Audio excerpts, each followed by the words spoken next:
اعلیٰ حضرت فاضل بریلوی رحمۃ اللہ علیہ اسلام کے بہت بڑے نمائندے، اہل سنت کے ایک بہترین ترجمان اور سلسلہ عالیہ قادریہ کے انتہائی قابل قدر پیشوا تھے۔ آپ نے اپنی زندگی ساری علوم اسلامیہ کی ترویج اور اشاعت میں گزاری۔ آپ نے اسلامی موضوعات کے جتنے بھی پہلو ہیں ان سب پر بڑی سیر اصل گفتگو فرمائی، فقہ پر، تفسیر پر، اصول پر، حدیث پر، ہر چیز پر آپ نے کلام کیا، لیکن جو آپ کا مرکزی نقطہ ہے وہ عشق رسول ہے صلی اللہ تعالی علیہ وسلم۔ یہ مرکزی نقطہ ہے۔ آپ کی ساری تحریریں، آپ کی ساری گفتگو، آپ کا سارا بولنا، سارا لکھنا، وہ جو اس کا مرکزی محور ہے وہ ذات رسالت مآب ہے۔ خود اعلیٰ حضرت فرماتے ہیں ذکر ان کا چھیڑیے ہر بات پر۔ نبی پاک علیہ السلام کا تذکرہ نا ہر بات پر چھیڑ دینا چاہیے۔ فاضل بریلوی رحمۃ اللہ تعالیٰ علیہ فرماتے ہیں کہ میری جان ہے عشق مصطفیٰ اور روز فضو کرے خدا، اور بھائیو جس کو ہو درد کا مزہ وہ ناز دوا اٹھائے کیوں۔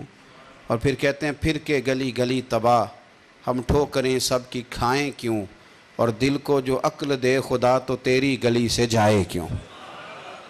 تو عشق رسالت مآب صلی اللہ علیہ وسلم فاضل بریلوی رحمۃ اللہ علیہ کی زندگی میں جو آپ نے پیغامات دیے ان کا مرکزی نقطہ ہے کہ حضور سے پیار کیا جائے، نبی پاک صلی اللہ علیہ وسلم سے محبت کی جائے، اور پھر یہ جو نقطہ ہوتا ہے یہ پھر اپنے دامن میں اور بہت ساری چیزوں کو سمیٹ لیتا ہے۔ جب کسی کی ذات سے پیار ہوتا ہے پھر اس کی بات سے بھی پیار ہوتا ہے، جب کسی کی ذات سے پیار ہوتا ہے پھر اس کے شہر سے بھی پیار ہوتا ہے، جب کسی کی ذات سے پیار ہوتا ہے تو پھر اس کے دشمنوں سے نفرت بھی ہوتی ہے، جب کسی کی ذات سے پیار ہوتا ہے تو پھر اس کے بچے بھی اچھے لگتے ہیں، پھر اس کی اولاد سے بھی پیار ہوتا ہے، جب کسی کی ذات سے پیار ہو جائے تو پھر اس کے دوستوں سے بھی پیار ہوتا ہے، اور جب کسی کی ذات سے پیار ہو جائے تو پھر اس کی نسبت سے تعلق رکھنے والی ہر چیز سے پیار ہو جاتا ہے۔ اعلیٰ حضرت بریلوی رحمۃ اللہ علیہ کو اگر آپ دیکھیں گے تو آپ نے مدینہ شریف سے پیار کیا تو پھر بھی کھل کے کیا ہے۔ آپ نے اگر نبی پاک علیہ السلام کی حدیثیں جمع فرمائی ہیں تو پھر بھی آپ نے اس پر کمال کلام کیا ہے۔ اعلیٰ حضرت رحمۃ اللہ علیہ نے حضور کی اولاد سے پیار کیا تو پھر سادات کے بچوں سے بھی محبت فرمائی۔ یہ مرکزی نقطہ ہے، اور اعلیٰ حضرت گم کر پیار کرنے کے، کھل کر پیار کرنے کے عادی اور تڑپ کر محبت کرنے کا درس دیتے ہیں۔ ہے یہ پیغام حضرت احمد رضا کے بارگاہ نبی کے رہو با وفا۔ اب جو لوگ اعلیٰ حضرت بریلوی سے پیار کا دعویٰ کرتے ہیں، ان کے سلسلے میں مرید ہونے کا دعویٰ کرتے ہیں، ان سے محبت کا دعویٰ کرتے ہیں، تو سب سے پہلی چیز میرے عزیزو یہ یاد رکھیں کہ جس کو اعلیٰ حضرت سے پیار ہے سب سے پہلے اس کے اندر سے عشق رسول کی خوشبو آنی چاہیے،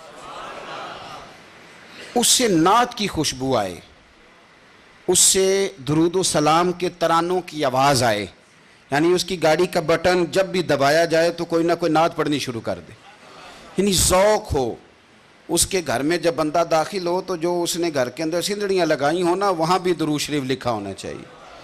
تو مرکزی نقطہ نبی پاک کی محبت ہے، اور ٹوٹ کر پیار حضور سے، اور خالص محبت ذات رسالت کے ساتھ۔ دیکھو حالات بدلیں تو سارے لوگ اب معاشرے کا حصہ بن گئے، تو سادات بھی سوسائٹی کا حصہ ہیں، تو بہت سارے کام سادات کے بچے کرتے ہیں، وہ کاروبار بھی کرتے ہیں، کئی جگہ پہ نوکریاں بھی کرتے ہیں، ظاہر ہے اپنی معاش کے لیے بہت سارے کام انسانوں کو کرنا پڑتے ہیں۔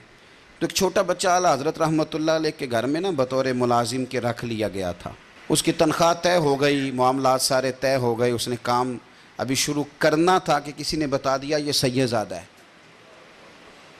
بھئی سادات نوکریاں کر رہے ہیں، ڈیوٹیاں کر رہے ہیں، ہمارے مدرسوں میں پڑھتے ہیں، سارے کام کرتے ہیں، سب کے ساتھ رہتے ہیں، حضور یہ بچہ سید زادہ ہے۔ تو فاضل بریلوی رحمۃ اللہ تعالیٰ علیہ اس بچے کے قریب گئے اور اتحیات کی حالت میں سامنے بیٹھ گئے، کہنے لگے شاہ جی جو ہم نے آپ سے تنخواہ طے کیا نا وہ نذرانہ سمجھ کے ہر مہینے پیش کر دیں گے، لیکن آپ مہربانی کیجئے گا اس گھر کے کسی کام کو ہاتھ نہ لگائیے گا، انشاءاللہ میرے بچے آپ کے بچوں کی نوکری کریں گے، آپ کی انشاءاللہ خدمت کریں گے، روٹی پکا کے پیش کریں گے، کپڑے دھو کے دیں گے، تیری نسل پاک میں ہے بچہ بچہ نور، تو ہے عین نور تیرا۔ تو جو فاضل بریلوی کا ماننے والا ہے وہ کبھی کسی سید کا بے ادب نہیں ہوتا. آپ یہ ترازو چھوڑ دیں, یہ بحثیں چھوڑ دیں. یہ جو کہانیاں لوگ سناتے ہیں نا, سعودی عرب میں اتنے سید نہیں تو پاکستان میں کیسے ہو گئے, یہ آپ کے کرنے کا کام نہیں ہے. یہ ہمارے کرنے کا کام نہیں کہ ہم تھرمامیٹر لے کے نکلیں کہ کون اصلی سید ہے کون نقلی سید ہے. اس نے کہا میں حضور کی اولاد ہوں تو ہماری اولاد بھی حاضر ہے خدمت کے لیے. مہربانی فرمائیں آپ. سب سے پہلی بات نبی پاک صلی اللہ علیہ وسلم کی نسبت کا احترام, حضور سے پیار جو ہو گیا نبی پاک سے. اور سنو, اصلاں نال جے نیکی کریے تو وہ نسلاں تاک نہیں بھول دے. تو سب سے پہلے اپنی زندگی میں حضور کا پیار غالب کریں, غلبہ ہو نبی پاک کی محبت کا. حضور کا پیار آپ کی طبیعت میں چھلکے, ذات رسالت مآب کا نام آئے تو آپ کی آنکھیں ٹھنڈی ہونی چاہیے.